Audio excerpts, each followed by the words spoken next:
Hello there. Welcome to the Saroy channel, wherever you are in the world, and so much love to each and every one of you. How are you doing?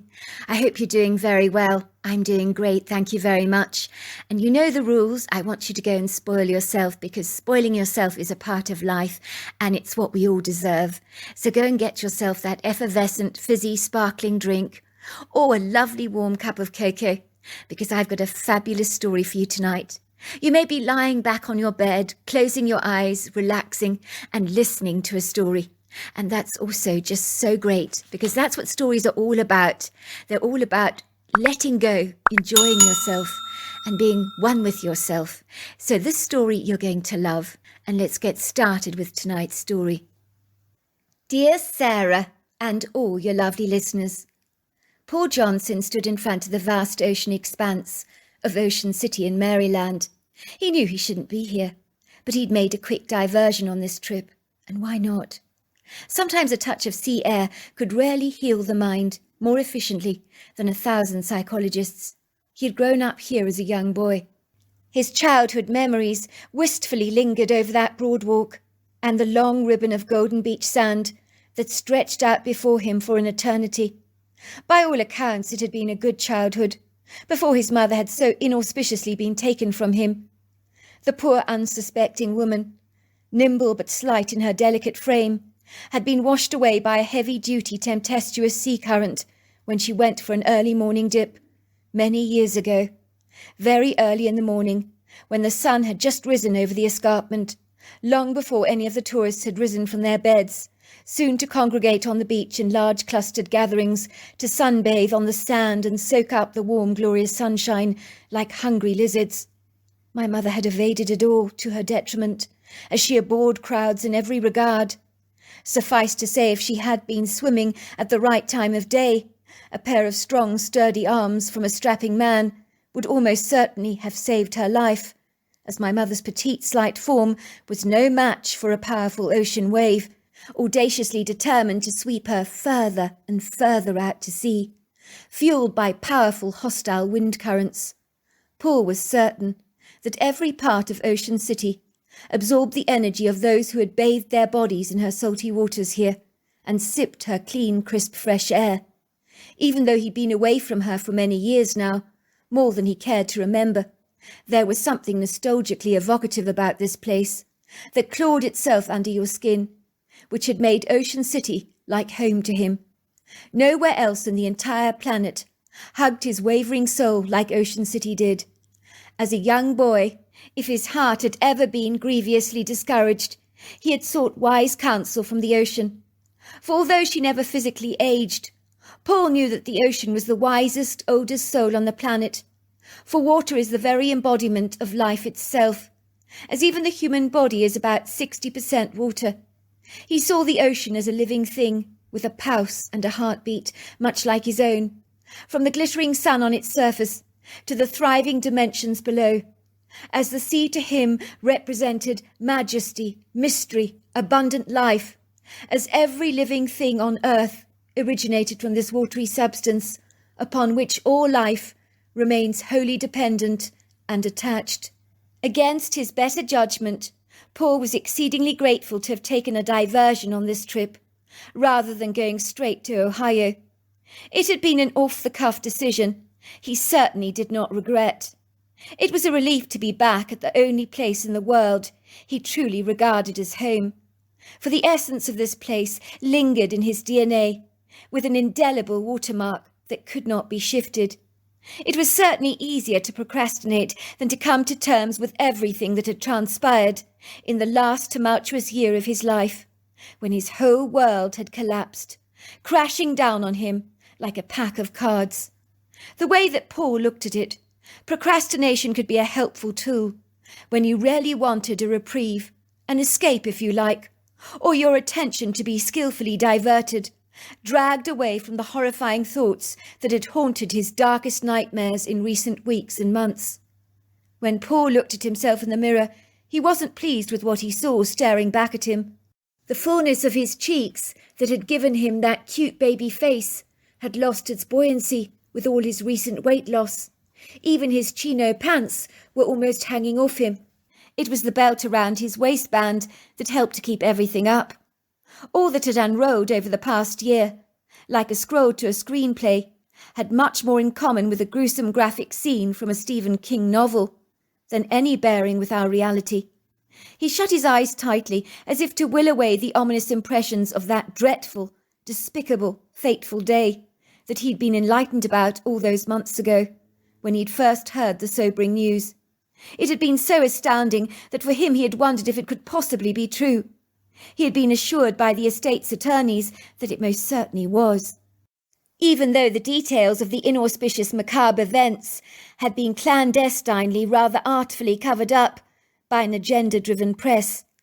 For Paul, merely thinking about what had occurred on his uncle's Ohio farm, it was impossible to fathom that something so outlandish could happen to such convivial, fun-loving people. Paul chose to wilfully abandon the obtrusive rude visions that impregnated his mind with a fierce insistence. There was plenty of time to think about all that stuff later, but not now, not while he was here by the ocean. The sun was barely a hint in the distance on this breezy, cool morning, a ribbon of tangerine, laced cloud that was sandwiched between midnight blue and an expansive dark sky. Much like his late mother, who had been an early bird when she was alive, he followed her example and had risen early out of his hotel bed, long before the waves of people descended on the beaches in their droves, with picnic baskets, umbrellas, beach towels, coolers, books, sunglasses, suntan lotion, and hats. Paul liked the empty quietness of the beach, and being alone to embrace the dawn of a brand new morning, when the earth herself arose from a deep slumber, with a measure of reluctance, as she too would appreciate more rest. Paul is soothed by the reassuring continuous lapping ebb of the ocean, as the waves rolled forward, sweeping magnanimously towards the sea sand, plundering their undulating edges with lacy curls of pretty white foam, then skipping backwards into the ocean and forwards again, in a yo-yo motion, like an ebullient child playing hopscotch. Paul closes his eyes again tightly, trying to empty his mind of all thoughts, as if he's decluttering the accumulated papers on a desk in the office he wants to throw out. Only decluttering his mind was way harder than this.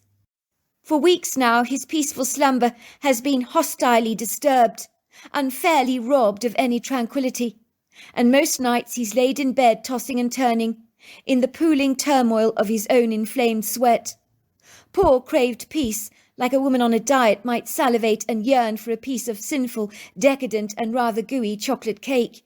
He wished with all his heart that the stress of recent months could be taken away, with the tide, rather like a hat being blown off a man's head, and cast out to sea, soon forgotten by its owner, who finally accepts its fate.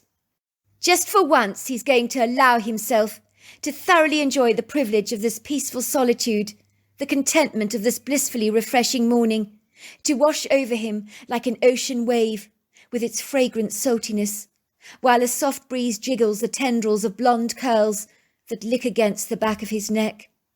Paul stands silently at the water's edge, with his chino pants rolled up above his knees, marvelling at the power of the ocean.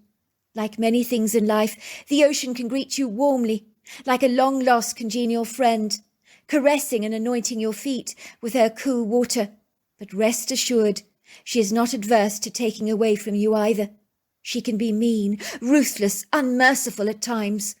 Paul knows this only too well, as do all the boats and ships that have been shipwrecked in her water over hundreds of years. Over multiple generations, how many hundreds of people have surrendered to her wrath? But it is within the heart of her danger that a deep beauty can be found, like a precious, priceless jewel, or like an oyster pearl submerged among the debris of a rough, unremarkable encasement, or even a beautiful rose with jagged thorns that can so easily pierce your skin, but at the same time offer you the pleasure of her arresting beauty. It is a burst of icy cold water that baptizes his feet, that bounces Paul out of his revelry. Seconds later he notices a beautiful gleaming shell, twinkling from beneath the ocean water. He eagerly reaches down to grab the shell and to examine it. He looks up with a start as he hears a voice next to him. It's a young woman who's looking at Paul's shell with an envious admiration and wondrous awe. "That's a beauty," she says, stepping forward in the surf and hovering over Paul to examine his shell. "Do you mind if I take a look at it?" she asks, studying Paul curiously. "It's such a beautiful colour." "Of course not," says Paul, always the gentleman, smiling at her as he hands the young woman the purple shell to inspect. She takes it from him eagerly to examine. Paul decides that this young woman looks remarkably familiar to him, but he can't place her at all. Where is she from? The young woman is possibly 32, the same age as he is, with long dark hair that caresses her upper back, and is as silky as a gleaming curtain, while her lapis lazuli eyes sparkle like the ocean in their animated enthusiasm, which is so infectious that Paul finds himself smiling back at her so broadly, so much so he's almost taken off guard. He's surprised by his smile, as he can't remember the last time he actually exercised his mouth like this. "I haven't seen one of these shells for such a long time," says a young girl. "I've been looking every day, you know, for the special ones, but most of the time they're just broken. I don't know why so many break. Perhaps it's the power of the ocean. One can never underestimate the strength of those waves out there." "You're right about that. If I know anything about the ocean, I would say that. Never underestimate her," says Paul. "Funny," says the girl, handing back Paul the shell. "Why is it people always call the ocean a her? It's never a him, is it?" "Maybe because she's cantankerous, temperamental, rather moody.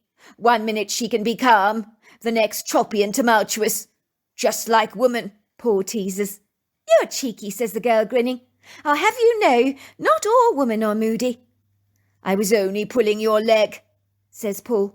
"You can have it," he says, handing the young woman the shell. "It's yours." The young woman looks nonplussed. "Are you sure? It's a pretty purple shell, isn't it? It's known as a pansy shell. It resembles a pansy, that's why it's called that. Some believe they're coins from lost mermaids, or even the people of Atlantis. My mother told me that even Christian missionaries found symbolism in the 5-fold radial pattern and the dove-shaped internal structure of the shell." "Really?" says Paul, raising a quizzical brow. "You certainly know your stuff about shells. I am impressed." "Let's go and sit on the sand over there," says the young woman. Paul needs little encouragement, as talking to this unassuming young woman has cushioned the blow of his pain, put some of those meandering, nagging thoughts on the back burner, and Paul would easily welcome any kind of distraction. They both sit a foot apart from each other, side by side, staring out at the ocean. The woman rolls up her sweatpants and is digging her feet into the soil. "This is the best time to be up," she says. "I always like to come out here before it gets busy, so I can thoroughly enjoy the piece of the beach to myself. I never get tired of coming down here, watching the sunrise, listening to the crashing waves. Life can be tough, I find, but out here by the ocean, all your problems seem so minuscule and insignificant compared to her." "Excuse me," she says, flushing pink. "Well, excuse me for jabbering on like this. I guess I'm in a meditational mood. That's what the ocean does to my mind. It calms it. If you don't mind my saying, I haven't seen you around here before, but you do look strangely familiar, but I can't place you. But I do feel as if I've met you before. But your face, it's your face. It's so familiar." "Well, I used to live around here when I was a young boy. Left here when I was 16 years old, so I grew up here. I moved away to live with my uncle and aunt in Ohio." The young woman furrows her brow. "What's your name?" "I'm Paul James Johnson," says Paul, squinting his eyes at the woman, as the sun has suddenly risen, and its bright beams are glittering over the water. "You were in my class at school." "I'm Nina. Don't you remember me? Nina Napier, the girl that wore those Coke bottle glasses that made my eyes look like an owl because they would reflect so much. Don't you remember I got teased mercilessly about it? The kids could be cruel, but boy, those were ugly glasses. I was forced to wear them, as I was blind as a bat without them." Paul grins. "By golly, I do remember you. I think you were called Brown Owl by everyone at school. I could think of worse names to be called than being compared with an owl. But let's just say those bottle glasses were unfortunate. I mean, you've got really beautiful eyes. But back then no one could see them, until you stopped wearing them when you were about 13, I think it was. People were shocked when they finally saw how normal and how pretty your eyes were. Do you still wear glasses today? Are you kidding me? I wear contacts, and that's never going to change. I promise you, if you've had to live in Coke bottle glasses like I did for so many years back then, you would never ever be seen dead wearing glasses again. So no, I'm stuck with contacts now. Nina pauses for a moment and awkwardly sifts the sands in her hands. Were you not the one that lost your mother in that fortuitous accident? Wasn't she swept out to sea or something? I think I remember the story. It was most unfortunate. Paul nods. That's right. Nina reaches out to nudge Paul's arm. I'm so sorry. That must have been so dreadful for you. I can't imagine what you must have been through. At the time, everybody was so concerned about you. I mean, you were an only child with a single mother. I think you were 16 at the time. Is that why you went to live with your uncle in Ohio? I remember hearing something about that. It was a dreadful tragedy. It happens, says Paul tightly, his voice failing to conceal its snappiness. Why on earth did you come back here? I mean, after everything that happened with your mother, it must really evoke nostalgic, wistful, rather blissful memories, but at the same time, tragically sad ones. I suppose you think I should hate the ocean, says Paul reflectively. But I don't. I love her. It's like appreciating the beauty of a rose that shredded your fingers to pieces with its jagged thorns. But you still admire the beauty of that rose. You still acknowledge it. So yes, despite her treachery, she is magnificent. I guess I came back here just to see her again. This place calms my soul. It's a sanctuary for me. I love Ocean City. And even though I haven't seen her for many years, she has become an indelible part of me, I'm afraid. Me too, says Nina. I wouldn't want to live anywhere else in the entire world. Do you still live in Ohio? No, I went to university in Utah, lived there for many years afterwards. But I'm flying back to Ohio tomorrow to see the farm where I lived with my uncle and aunt. I haven't been back there for quite some while. Well, I'm sure they'll be thrilled to see you again. They must miss you terribly. Paul shrugs his shoulders. I possibly saw them for a weekend break 7 years ago. But no, I shan't be seeing them again. I wish I'd kept in better touch with them. But I was young, naive, full of my own aspirations. Selfish back then, really. Time went by so fast. And although I phoned them regularly, it was never the same. It is never the same when you just phone someone, is it? I just have so much regret, that's all.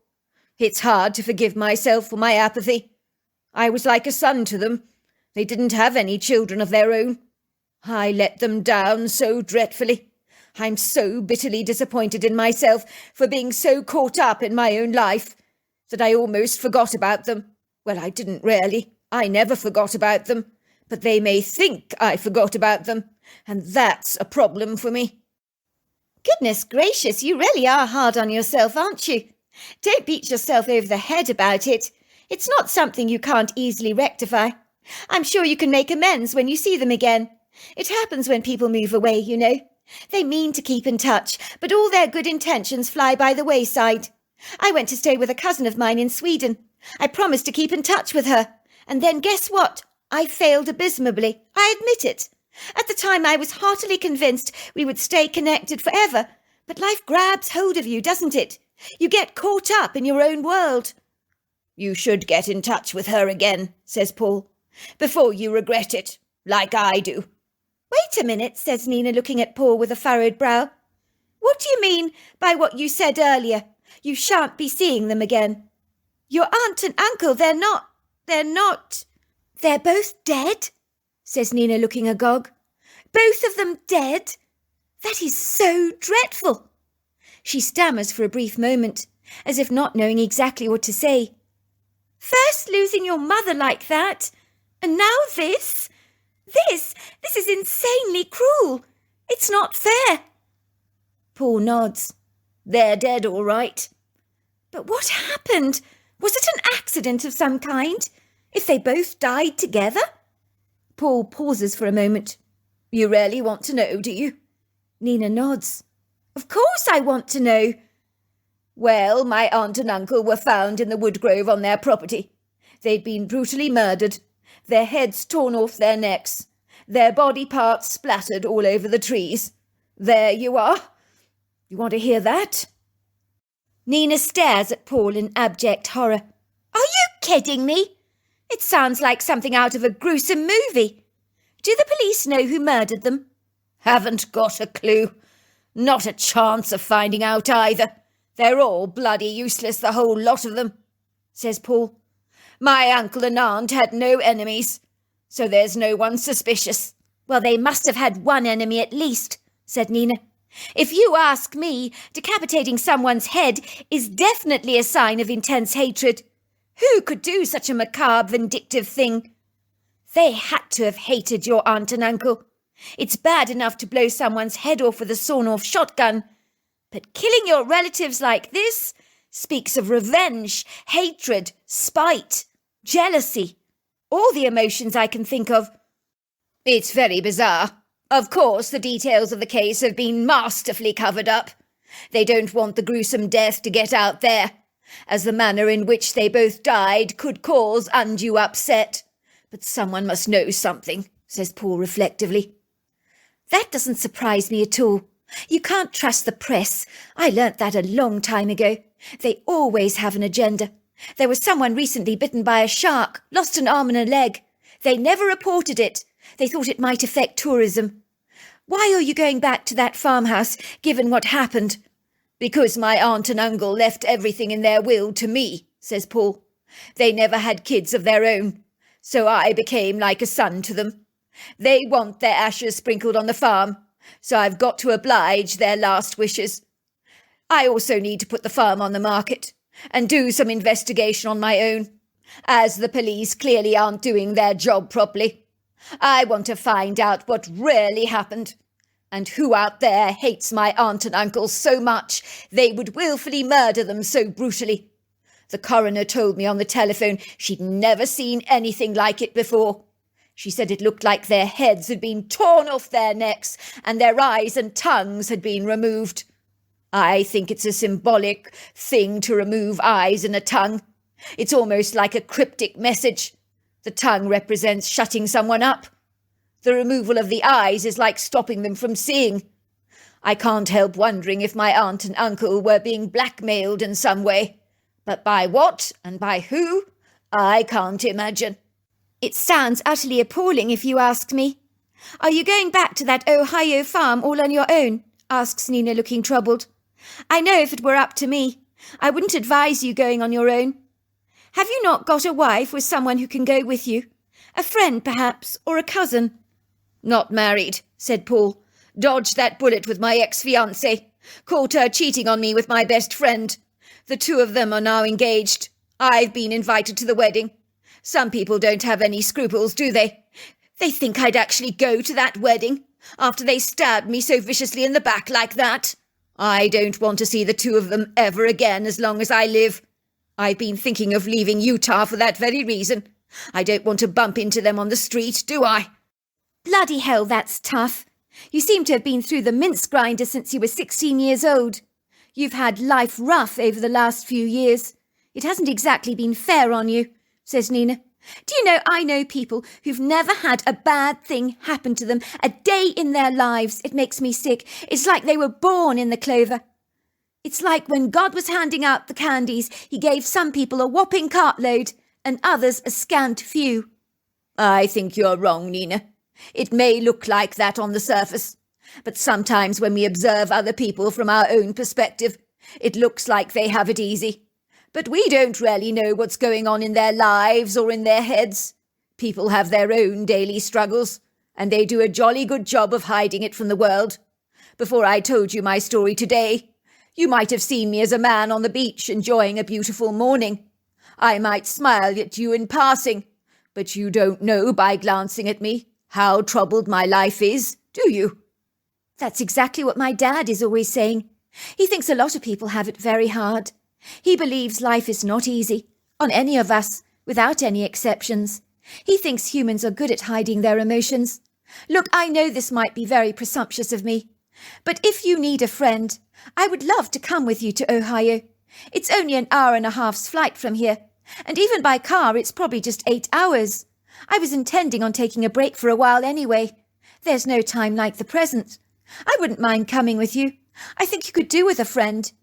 You seem rather sad. Paul looked astonished. You do that for me? And you barely know me? Correction, we do know each other. Very well, actually. We were at school together for many years, you may remember. Well, we aren't exactly strangers.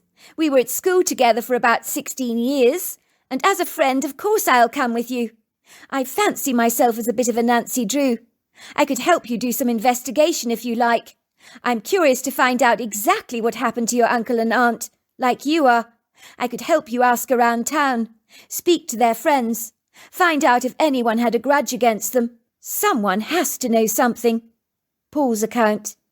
It was certainly the best decision I'd ever made, stopping over at Ocean City in Maryland for a quick diversion from going straight to Ohio. It had been years since I'd been back to my hometown, and walking along the Broadwalk, with its cute little boutiques, cafes, restaurants and ice cream shops, while eating ice cream from a cone, looking at the Ferris wheel on the pier, with a plethora of games and rides on offer, clearly designed to invite an excited adrenal response, running along the beach, dipping my feet in the cool ocean, and of course meeting Nina, were certainly the best things that could have happened to me. It was about time that fate smiled upon me, with a little promise, as life had recently been tortuously hard. Sometimes I had to drag myself out of bed, because I was so downtrodden by a hopeless sense of despair. Unbeknown to Nina, she'd actually been my crush since I was 13 years old, when I'd been at school and she stopped wearing those god-awful bottle-top glasses that magnified her eyes to the size of an owl's. I'll never forget the first time I saw her without her glasses. I was in for a shock. It had been love at first sight. It was like discovering that among your peers you had quite by chance stumbled across a diamond in the rough.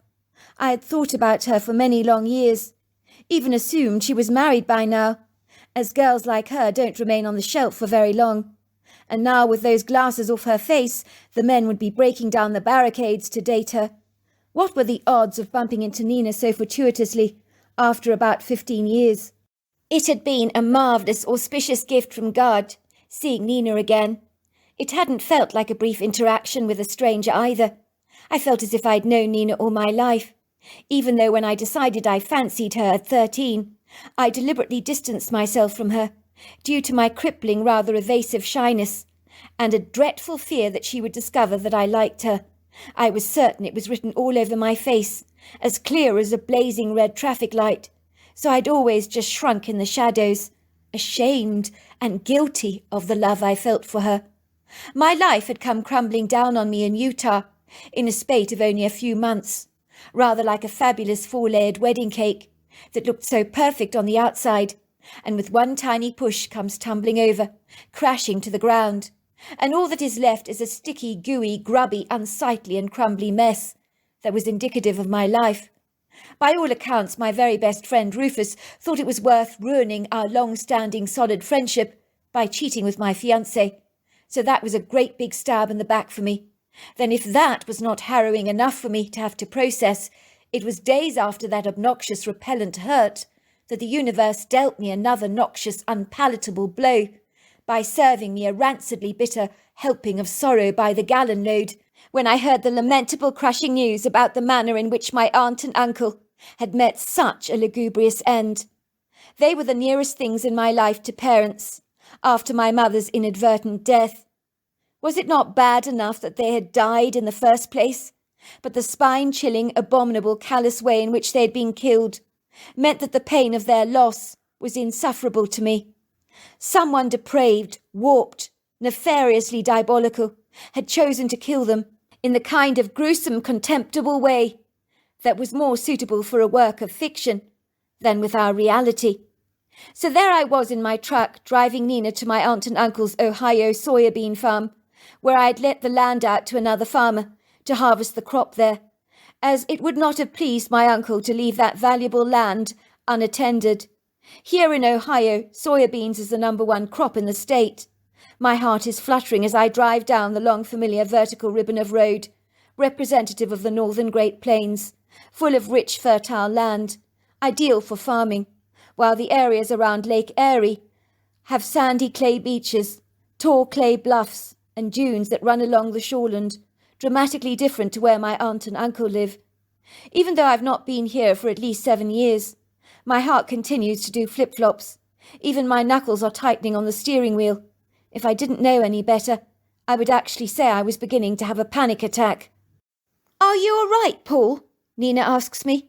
"I'm so glad I came along with you. You're looking so jittery." "I'm glad you came along too, I admit. I don't think I could have done this alone." The land stretched out before us on either side of the road, reaching out from here to eternity. Farmland that had been tilled and ploughed, filled with corn and hay, fields dotted with black and white dairy cows. Occasionally we see American quarter horses frolicking in fields. I then take a swift right at the fork in the road. My stomach begins to churn, lurching violently. I feel as if I'm going to hurl, but I fight back the bitter taste clawing at the back of my throat. I've got to keep it together. I really have got to keep it together. The last thing I want is for this lovely girl Nina, who graciously agreed to accompany me on this trip, to think I'm a complete head case. I draw in a deep breath, climbing out of my truck to open the familiar cattle gate. We drive through the viridescent splendour of the glorious countryside, with its neat vertical tracks of pristine soybean crops, basking lazily under the blue firmament, drinking in the sweet rays of the sun like a hummingbird guzzling up nectar. The blue sky seems all-consuming. It hovers above the flat expanse of green, but cluttered under the horizon are the vertical silhouettes of the oak and hickory forests that fringe heavily the right-hand perimeter of my uncle's farm from beyond his farmhouse. I can observe the familiar silhouettes of the storage barns, the outhouses, and of course the white gleaming symmetrical silhouettes of my uncle and aunt's arresting farmhouse, with 2 stories of large French windows and an attractive Wedgwood blue front door.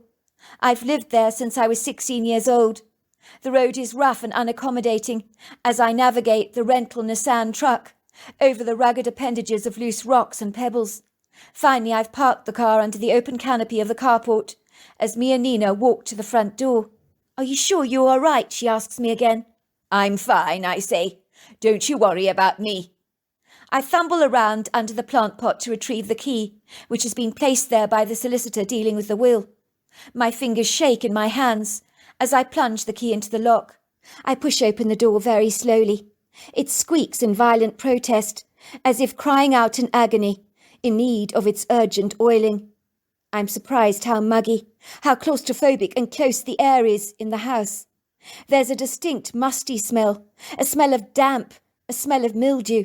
I immediately rush over to the drawn curtains, pulling them back hastily, throwing open sliding doors and windows everywhere. A fresh breeze whisks through the house, holding the mugginess hostage, anointing the air with a fresher feeling. The house forthrightly betrays its year of neglect, as the wooden furniture is now caked in thin slivers of fine dust. Someone has written in the dust above a dresser, "John was here," whoever John is. I notice spiders have spun their silvery webs over doorways and on the corners of walls. The velvety rich carpets and oakwood floors are littered with mouse droppings, cockroach carcasses, and there's a huge hole in one of the sofas where a mouse has tenaciously burrowed her nest. Even if the house has been abandoned, there's been a great deal of activity going on in here, but not of the human kind. Everything is exactly the way my aunt and uncle left it, that ill-omened night, that their lives were taken from them so infeliciously. I notice my uncle's rifle cabinet is left wide open.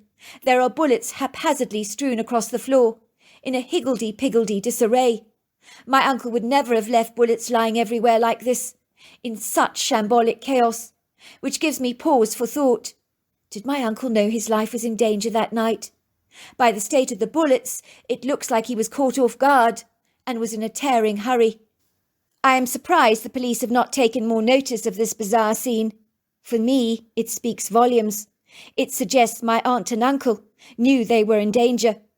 My uncle's rifles do appear to have been confiscated by them, but the bullets have been overlooked, discarded, and completely forgotten about.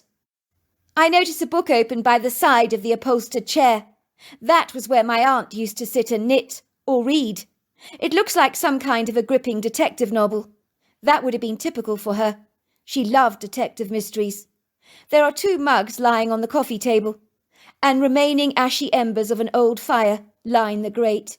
Could they have been sitting by the fire, drinking hot chocolate together, heard a strange noise, went to investigate, and the perpetrator, whoever they were, killed them? The woodgrove was 200 feet away from the rear of the house. Why did they end up being killed there? So there we are. That is the end of part 1. Part 2 is tomorrow night, and it gets terribly exciting, so don't you dare miss out. Until next time, goodbye and good night.